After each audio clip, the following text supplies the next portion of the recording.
Estamos então de regresso nesta Igreja na Atualidade e nesta segunda parte, Padre José Luís Borga. Vamos falar de um assunto nada fácil, diria eu. Não nada é? fácil. Acho que é um medo. Não é medo, mas Com é... que receio. Pronto, pode ser medo, está a nossa realizadora lá em cima. Isso Normal. é que está cheinha de medo. Porque vamos falar aqui de... Na verdade, tudo isto quer dizer que vamos falar aqui do demónio, não Demónio. é? Reiki, adivinhação, estas coisas todas, exorcismos por aí fora, tudo na base de um artigo que o padre José Luís Borga teve acesso e que esteve a estudar, Estive a não é? estudar, certo. E, portanto, Bom, vamos lá. Vamos lá começar pelo princípio. Há pouco dizíamos que a unidade dos casais não é fácil. E o mal nunca vem só, tem várias manifestações. Nós temos níveis, como o bem. Quer dizer, nem sempre nós temos a noção de que amamos com o amor de Deus. Quer dizer, às vezes amamos porque nos deu jeito, porque achamos que sim, porque gostamos, porque fica bem. Outras vezes é dizer, não, eu vou amar-te com o amor que vem de Deus. A santidade a este nível não é, por isso, uma coisa banal. Embora, desde a criança que quer fazer uma boa ação, já está movido pela graça de Deus. Ora, tal como o bem tem estas forças e estas dinâmicas, existe, e está nos Evangelhos, manifestações do mal, à qual se definiu também alguma denominação, vamos dizer, um nome, não necessariamente uma personificação. São coisas diferentes. Quando a gente chama ao mal o demónio, ou Satanás, ou um espírito demoníaco, não estamos a dar-lhe uma personalização assim, como se fosse um ser humano. É um ser espiritual. Como os anjos. Nós acreditamos nos anjos. E a boa verdade, até as Escrituras nos falam do demónio ou do Satanás, com que Jesus Cristo estabeleceu-se no princípio e no fim da sua vida, que tem basicamente a ver com alguém que está interessado em que o amor de Deus não seja por nós experimentado. Se quisermos pôr nestes termos, aquilo que o Papa falava há pouco, que ele falava a propósito da união do casal, que tem por isso a palavra de Deus, a graça, os sacramentos, a caridade, enfim, também existe uma força que nos põe fora disto tudo. E nos tempos que correm, assim como há uma cultura secularizada, também há uma cultura, vamos dizer assim, imatura espiritualmente. Hoje, e aqui neste artigo que eu vou citar e no qual me vou basear, é um artigo que exatamente achei piada. O reiki e a adivinhação abrem a porta aos demónios, os exorcistas contam-nos a sua experiência. Eu já agora, quem quiser fazer esta experiência, vá ao YouTube e ponha o Padre Lara. Ele tem imensos vídeos sobre esta questão, sobre a cultura que a gente hoje vive, que é uma cultura feita de experiências que levam basicamente ao afastamento de Deus e à vivência segundo uns poderes que têm basicamente a ver com ai de mim se não for eu e eu é que vou dominar, eu vou tomar conta do assunto. Individualismo. O individualismo, que é um espírito que nos faz quase, vamos dizer, aquela história do eu domino as forças que me fazem, procuro a minha paz, não em função de um dom de Deus, deixo-vos a paz, dou-vos a minha paz, não de uma graça que eu recebo de Deus, mas uma construção que eu faço a partir da consciência de uma série de fatores que eu tenho que conhecer. E um conhecimento muito a ver com desde o tarô, as cartas, os búzios, terrenos de santo, enfim, uma série de coisas. Eu estou a dizer, isso é tudo a mesma coisa. Vamos dizer, é tudo o que não tem o Evangelho. No Evangelho não tem nada disso. E eu fui a propósito, porque eu estive esta semana com um grupo que estou a preparar para o Crisma, e alguém com esta experiência, que está também a viver um caminho de libertação destes poderes, alguém que está, inclusive há anos, estou a falar disto, em sofrimento e em manifestações de uma grandeza e de um horror enorme, e que agora, finalmente, feito um caminho espiritual, desde as orações de libertação, de exorcismo e por aí fora, está a reencontrar-se e a encontrar a paz. Uma coisa não é muito vulgar nós acontecermos, mas quem vai a estes lugares, ou quem conhece estes homens que faz esta oração saberá que cada vez há mais gente a procurar isto. Não é por acaso, é porque cada vez há mais gente a consultar astrólogos, bruxos, adivinhações, naquela ideia de que a vida não me corre bem, há alguém que anda aqui a tramar. E às vezes por brincadeiras. Às vezes por brincadeiras. Eu costumo dizer que isto é um bocadinho mais ou menos com a nossa estrutura, vamos dizer assim, nosso sistema imunitário. Há pessoas que têm um sistema imunitário tão fraco, que basta uma corrente de ar para ficar com uma pneumonia. Nem toda a gente tem esta vulnerabilidade. Mas a verdade é que uma corrente de ar pode matar uma pessoa. Não é muito frequente, porque a pessoa, normalmente nós temos permanentemente em nós uma série de exércitos físicos, biológicos, que vão reagindo às infecções que a gente vai ter. A gente está sempre a comer coisas poluídas e tudo mais, e nós temos um sistema imunitário que de tal forma que nós nem damos por isso.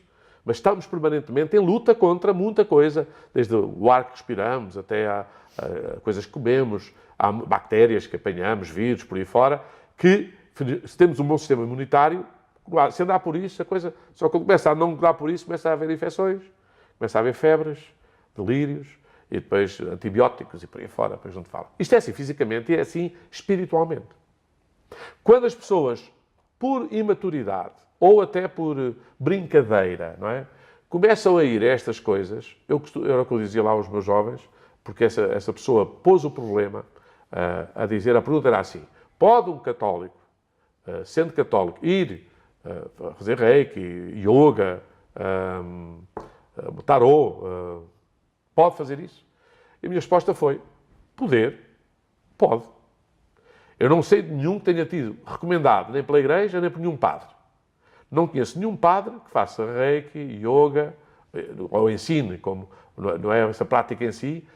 Quando isto é o mal destas coisas, é quando isto se toma para um equilíbrio emocional e espiritual, a tal espiritualidade, que abre aso a uma fragilidade relacional. Até porque há pessoas que ficam completamente dependentes desse género de ajuda, diria eu. Pois é, eu costumo dizer que é assim, as que eu conheço que dizem que aquilo bate sempre tudo certo, fazem tudo o que aquilo manda. Ou seja, obedecem mais à astróloga do que obedecem à vontade de Deus. Vale mais a astróloga que a vontade de Deus. Mas uma das perguntas que eu lhes fazia, enfim, vale o que vale, era se a astrologia fosse uma ciência tão exata, porque é que saem todos os anos vários livros com previsões para o ano que vem? Chega-se ali a novembro, outubro, novembro, começam a surgir os mais famosos, todos os anos têm um livro. Agora, se aquilo fosse tão matemático, bastava sair um que os outros diziam todos a mesma coisa. É óbvio. Certo. Não é? Os outros estavam todos a dizer a mesma coisa. Mas a verdade é que não. Um diz uma coisa, outro diz outra ainda. Então, mas foi o outro, este que disse, eu gosto mais deste astrólogo, o outro é assim meio aprendiz e tal. Então não ligo. E eles próprios não dizem de facto a mesma coisa, porque aquilo tem tanto de ciência como tem, eu falava-lhes, a fada dos dentes em relação aos dentes. É igual. Claro. A criança se acredita na fada dos dentes, até fica, pai, no outro dia contava-me um. É verdade, porque eu contei isto a um casal, é verdade que agora já tenho a despesa. Porque a fada dos dentes sempre assim, põe lá dinheiro. Põe lá uma moeda. Pois. E o pai está em despesas cada vez que sai. E para aquilo ser verdade, lá tem que o pai estar a fazer aquilo. Eu estou a dizer isto porque este artigo é um artigo que eu estive a traduzi-lo, não vou agora aqui, mas fala também de um casal, a título de exemplo, que se dava muito bem, que era perfeitamente harmonioso e que logo casou, logo passou a viver junto, passado pouco tempo, começa a ter problemas muito sérios de fenómenos paranormais, daqueles que não sabemos explicar, vai desde barulhos, sons, o carro não trabalhar, coisas dessas, para passar a outra vivência que é, nem sempre que isso acontece é um mónio. Exatamente. É bom que se diga as coisas. Mas é exatamente, também nem sempre que as coisas não funcionam bem, é porque a gente está santo. Pois. Sejamos, mas começa por esse tipo de manifestações, passa por uma agressividade, uma pessoa que de repente passa a dizer coisas que nunca tinha dito, vocabulários que nunca tinha usado, particularmente para ofender alguém. E que depois, quando retorna a si, a pessoa não se revê, nem a pessoa que é ofendida reconhece quem ofendeu, nem a pessoa que ofendeu, depois de relatado o meu assunto, quando cai em si, se ajusta ou justifica, porque se viu se possuída de alguma coisa que ele levou a fazer isso. Bom, o que Jesus Cristo fez, a primeira ideia, é que ele curou muitas doenças e expulsou demónios. Ora, são realidades que os próprios evangelhos distinguem. Nem todas as doenças são demónios e nem todos os demónios dão doença. Uma doença física, no sentido físico. Ora, o que acontece muitas vezes é que nas culturas que nós hoje andamos a viver, e o artigo é longo e é sobretudo bom porque dá voz a uma série de exorcistas que falam da sua experiência, vai dizendo que o que esta gente sofre com as possessões demoníacas, que basicamente o que é que significa? Significa que a pessoa não é má porque achar que aquilo é uma justificação. Sei lá, se tu me ofendeste, espera aí, quando tu tiver jeito... Agora, a outra não é, tu não me ofendeste nada, mas eu acho que tu estás a meter-te na minha vida como não deves e reajo e digo e passo a... A dado momento, enquanto for eu só a magoar a outra pessoa, ainda vá que não vá. Este casal que casou pouco tempo depois passou a ter estas manifestações, já estava em vias, foi a psicólogos, foi diagnosticado de bipolaridade. Isto também é importante, porque não se diagnosticam estas coisas sem passar também pela ciência. Para uma das coisas mais difíceis nos exorcismos, ou para passar a exorcismos, nós chamamos os grandes exorcismos. Porque o exorcismo é a confissão. Aliás, o Papa João Paulo II dizia uma coisa muito bonita, que era, sabem porque é que os consultórios dos psicólogos estão cheios? Porque os confessionários estão vazios. Ou seja, a maior parte do lixo, da nossa sujidade emocional, relacional e tudo mais, seria curada numa relação que é terapêutica, que é sacramental, que nos devolve a paz onde ela, pelos vistos, faltou. Ou a justiça onde ela teve em ausência. E isto faz-se às vezes das coisas mais simples. Portanto, é a tal história. Nem sempre a gente faz lá em casa uma barrela daquelas, desviar os móveis e limpar tudo e lavar tudo o que está dentro dos móveis. Isso faz-se uma vez por ano. Não é? Lá na minha casa fazia-se. Agora, depois de semana a semana há as limpezas. As normais, para a sujidade normal. Nem toda a gente se vê a braços com estes espíritos, estes demónios. Mas quem se põe a jeito não se pode queixar. Quem vai à guerra dá e leva. Quem vai à chuva não pode queixar-se da água. Não é? Portanto, quem se mete com estes tipos de experiências de reiki, olha, diz o padre, mas há pessoas que se dão bem. Sem dúvida. Há pessoas que se dão muito bem a fazer assaltos. A história é se esse bem é que a pessoa se dá bem, é um bem que unifica, que é fiel à vontade de Deus, que no fundo sacraliza. Porque o contrário é, muitas vezes, estes espaços. Por exemplo, uma das coisas que diz esta gente, é desde logo a purificação dos espaços. Quer dizer, se ter um lugar onde houve práticas de bruxaria, não é? A gente sabe que os próprios lugares estão cheios desses espíritos. Os espíritos existem à volta. Há lugares onde a gente tem paz e há outros que a gente fica incomodados. Não é por acaso que as pessoas que dizem que quando vem a Fátima têm paz. Normal, com tanta missa que ali há, com tanta oração, com tanta coisa, era o que faltava que não tivesse, não é?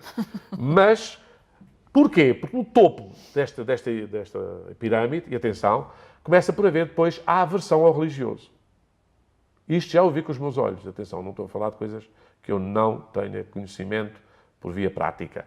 É que depois as pessoas, isto nota-se quando as pessoas, por exemplo, nem vou à igreja, não querem saber disso para nada, mas têm de repente uma vida de uma desordem, incrível, e começamos, por exemplo, por fazer oração de libertação, por aí fora. Já aí reagem. Mas depois é gente que se torna, por exemplo, dizem os exorcistas uma coisa muito bonita, o demónio detesta a Nossa Senhora. Não sei porquê. Porque ela é cheia de Espírito Santo, não sei se sabias. Deve ser por isso. Deve ser por isso.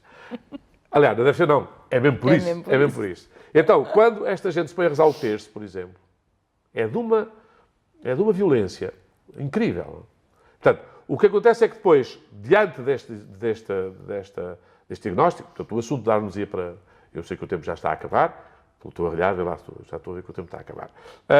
O que é que vai acontecer com este casal? Começou a notar, então, depois de ter feito a caminhada com psicólogos, tudo mais, comunicação, e ela estava cada vez pior, em termos... Ela, a esposa.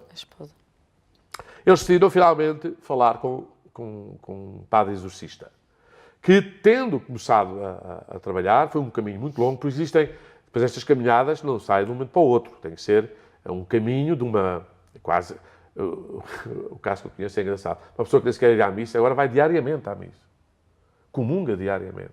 Estamos a falar de gente que passa do 8 ao 80, mas que, para conseguir libertar-se disso, só começa a alcançar a paz com este tipo de ajuda espiritual e de sacramentalidade significativa. Não é?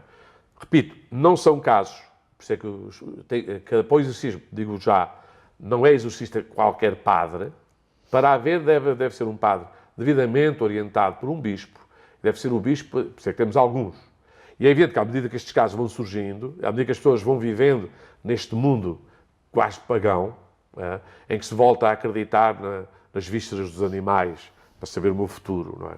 Abre-se o animal, ou então vêm os bruxos com as Credo suas... do padre. Parece estranho, não é? Mas isto está a acontecer. E nós não podemos, porque estas coisas chamam a atenção. Vemos miúdos a fazerem sessões espíritas e por aí fora, porque as coisas estão todas na internet. Não é? E vejo já gente, por exemplo, começou por brincar a mandar as cartas de tarot e hoje vive milionariamente porque é uma coisa que faz de manhã à noite.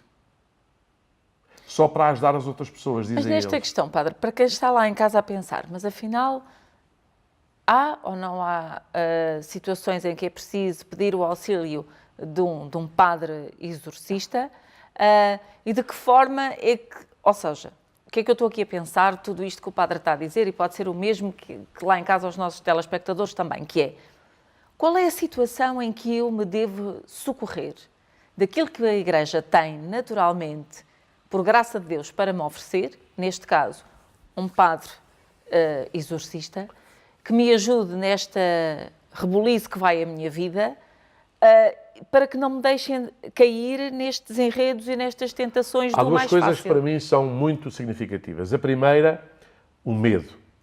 As pessoas ficam atulhadas de medo. Têm medo de tudo.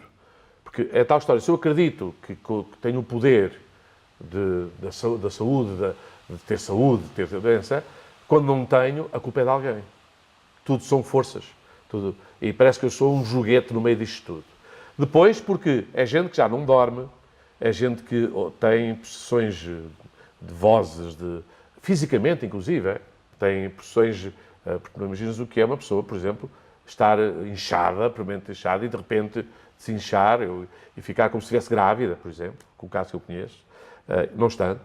Não é? Situações tão negativas que a pessoa tenta matar, inclusive tem medo de estar ao pé de outras pessoas, das pessoas que ama. Uma pessoa, por exemplo, estar ao pé dos filhos e ter medo de estar ao pé deles porque pode pegar uma faca e... Leiam o Correio da Manhã. O Correio da Manhã tem permanentemente... Hoje trazia casos de um caso exatamente, não vou agora acreditá-lo, porque dá publicidade à questão. De facto, as pessoas acabam por ter medo de fazer coisas que elas próprias têm consciência que seria o pior que podia acontecer. Mas elas não... Enquanto uma pessoa, quando está bem... Por amor de Deus, que pensamento teu, pá. Uma pessoa, quando está com o pensamento limpo, dificilmente terá... Até só o facto de pensar que vai ofender alguém já está... Caramba. Esta gente não. Já sabe que vai ofender, só está a tentar que não aconteça o pior que pode acontecer. Isto é de uma violência, de um descontrole, que as pessoas, nessa altura, sim, começam a pedir ajuda. Mas retomar este processo não é uma caminhada, não se faz com água benta só. Não é Aliás, como se vê nos filmes.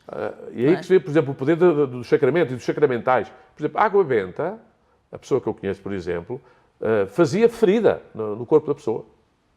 E a água benta, como sabemos, é água. Em termos materiais, é água. Mas o facto de ser água benta trazia que a pessoa se ficasse magoada e ferida com ela. Tal era a produção diabólica. Tudo está para afastar do bem, da verdade, e vive-se nesta... sentir presenças, fenómenos paranormais, vozes interiores, pesadelos extremamente reais. As pessoas acabam por... é de tal forma real que é psicossomático, quer dizer, acaba por ser, não é só psicológico. Finalmente, o comportamento autolesivo, aquela coisa... Toda a gente vê que, por exemplo, jovens que se automutilam. É estranho. É estranho. É, no mínimo, uma anormalidade que nem qualquer pessoa, no mínimo sentido, a gente só de se cortar uma boa. Eles não. Mas ficam todos... de tal forma... o intento de suicídio, matar-se a si próprio. No fundo, tudo o que é morte, tudo o que é ofensa, tudo o que é desordem, passa a ser o dia-a-dia daquela gente. E atenção, nem todos chegam a este ponto, mas não é tão raro chegar-se muito perto disto, e por isso, hoje, os bispos, e em muitas igrejas e em muitas dioceses, estão com muita atenção, porque também nunca como hoje houve tanto astrólogo, tanto tarot, tanto reiki, tanto yoga, tanta coisa dessas, e a malta vai numa coisa e vai outra. Eu tenho gente, e agora não queria aqui denunciar ninguém, mas podia fazer a lista, tenho gente que vai à Eucaristia e vai à bruxa na mesma semana. E acha que isto é tudo a mesma coisa. E acham que até estão no bom caminho. Não. A bruxa só o que faz ir à missa. Igual. Eu só digo assim, e foi o padre que mandou ir à bruxa. Mas é engraçado, porque até nisso as pessoas estão devidamente cuidadosas, é que nunca dizem. Não é? Eu até sei porque normalmente nunca vão sozinhas, e elas encontram-se lá, e algumas até são das mais praticantes. Não é? Ora, estes síndromes aparecem em muita coisa, e nós temos que ter, nós, Igreja, não podemos nem... Isto é para a gente... uma das coisas que todos o Sousa Lara diz de forma, eu também aqui digo, atenção que o bem é infinitamente mais poderoso que o mal. Só que quando nós não pomos nenhum bem lá, só lá está o mal. Não é? E depois parece só há mal no mundo. As pessoas só veem tudo negro. Primeiro porque se acham vítimas, primeiro. Não é? Porque se eu estou aqui a tentar ser o senhor da minha vida, uma coisa é dizer assim, eu dependo de ti, e não é mal nenhum. A outra coisa é dizer, eu dependo dos astros, dependo da força da natureza, depende das forças que têm que harmonizar em mim, e de repente tudo vira uma grande salganhada. Não é? Cuidado, eu estou só a chamar a atenção com isso, porque quem vive, eu até dei um exemplo muito interessante, e vou terminá-lo aqui, foi como quis pacificar aquela gente. A primeira coisa é dizer, tudo isto existe, tudo isto é triste, tudo isto é fado. Nada disto é novo. Isto não está a acontecer porque estamos neste tempo. Neste tempo é que estamos desprotegidos para que isto aconteça com mais frequência. É como a gripe que está aí, neste tempo é mais frequente apanhá-la. Exato. É simples. Então o exemplo que eu dava, para perceber até onde vai, era o exemplo do homem das peles, do Realejo, que ia lá à minha terra comprar desde pele Cerolã. Comprava as coisas, era para vender, mas vinha a tocar Realejo e amolava na minha terra arranjava os guarda-chuvas. Guarda-chuvas, essas coisas todas. Mas trazia um coisa. Facas. Para eu era pequenino, a gente dizia que as mães diziam que era o homem do saco. Ups. E sempre que a gente dizia, se está que vem o homem do saco, ele vai-te levar. Desta vez, vai. Até que a gente começava, olha, o homem do saco. Era um Realejo que ele tocava para amolar, aquelas coisas todas. E eu lembro-me de um dia, estava em casa, e o homem, por azar ou por coisa, parou à frente da minha porta. Eu estava do lado de dentro, mas o homem não saía dali. Bem, eu pensei que ele estava mesmo à minha espera. Tu não imaginas o pânico, tudo aquilo, aquele medo, fez com que a sério, aquilo tornou-se, eu não sei se naquele dia não tive uma quebra absoluta porque o medo fez com que o alívio que foi vê-lo ir embora, bem, eu era menino, acreditar, hoje é ridículo, não é? Mas a verdade é que construíram aquela figura, aquela narrativa, eu acreditei nela, e aquilo, pode dizer, hoje até me rio, como é evidente, mas porque tenho a distância e sei que uma coisa é uma história, outra coisa é a realidade. Mutatis mutandis, não é? Às vezes as pessoas acreditam todos no tarô e naquela coisa toda. Pois claro, como eu acreditava no homem do saco. Não é? Padre, temos 30 segundos para finalizar. Então vou terminar só para dizer isto. O nível a que a gente está, às vezes, faz com que nós vivamos dramas, infernos, e sejamos portadores e até causadores de tanto mal, que só, de facto, uma vida higiênica e sacramental, serena e fiel, nos pode pôr a salvo. Padre, muito obrigada. Marcamos ponto de encontro para a próxima sexta-feira, consigo também. E já agora, depois de tudo isto que ouvimos do Padre José Luís Borga, quanto a mim, o que me fica retido é mesmo que a minha vida é essa, só confio nas mãos de uma única pessoa que me quer muito, Deus. Até amanhã, fique bem. Estamos em sua casa, estamos no seu coração. Somos Ângelos TV, a televisão católica portuguesa.